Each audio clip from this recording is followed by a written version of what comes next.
This is SARS-CoV-2. It belongs to the family of coronaviruses named for the crown-like spikes on their surfaces. SARS-CoV-2 can cause COVID-19, a contagious viral infection that attacks primarily your throat and lungs. What actually happens in your body when you contract the coronavirus? What exactly causes your body to develop pneumonia? And how would a vaccine work? The coronavirus must infect living cells in order to reproduce. Let's have a closer look. Inside the virus, genetic material contains the information to make more copies of itself. A protein shell provides a hard protective enclosure for the genetic material as the virus travels between the people it infects. An outer envelope allows the virus to infect cells by merging with the cell's outer membrane.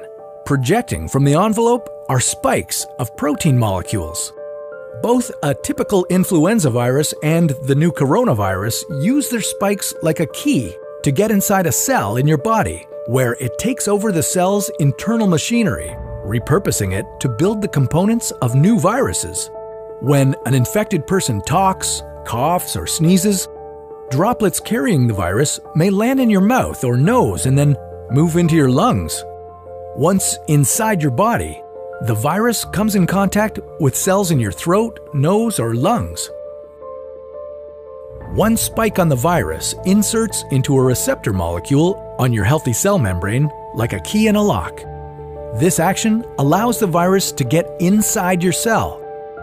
A typical flu virus would travel inside a sac made from your cell membrane to your cell's nucleus that houses all its genetic material. The coronavirus, on the other hand, doesn't need to enter the host cell nucleus. It can directly access parts of the host cell called ribosomes. Ribosomes use genetic information from the virus to make viral proteins, such as the spikes on the virus's surface. A packaging structure in your cell then carries the spikes in vesicles which merge with your cell's outer layer, the cell membrane.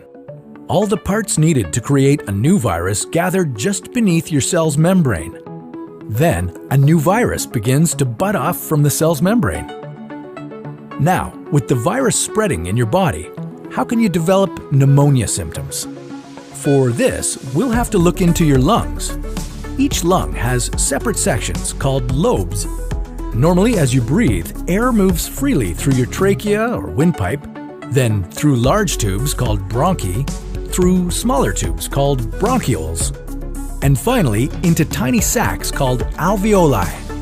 Your airways and alveoli are flexible and springy. When you breathe in, each air sac inflates like a small balloon. And when you exhale, the sacs deflate. Small blood vessels called capillaries surround your alveoli. Oxygen from the air you breathe passes into your capillaries, and then carbon dioxide from your body passes out of your capillaries into your alveoli so that your lungs can get rid of it when you exhale.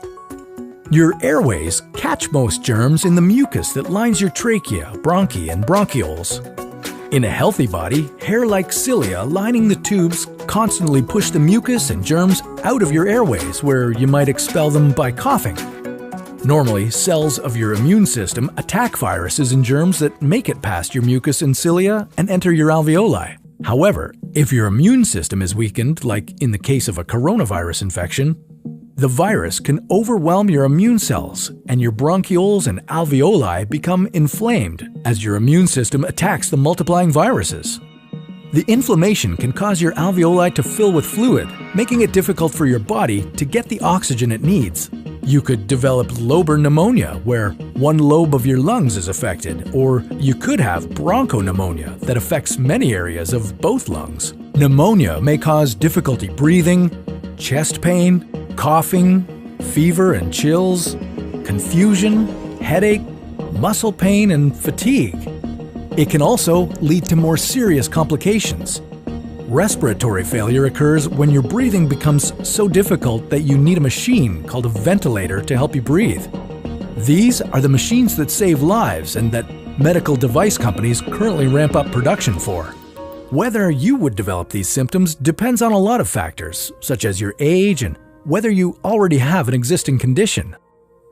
While this all sounds scary, the push to develop a coronavirus vaccine is moving at high speed. Studies of other coronaviruses led most researchers to assume that people who have recovered from a SARS-CoV-2 infection could be protected from reinfection for a period of time. But that assumption needs to be backed by empirical evidence, and some studies suggest otherwise. There are several different approaches for a potential vaccine against the coronavirus. The basic idea is that you would get a shot that contains faint versions of the virus. The vaccine would expose your body to a version of the virus that is too weak to cause infection, but just strong enough to stimulate an immune response.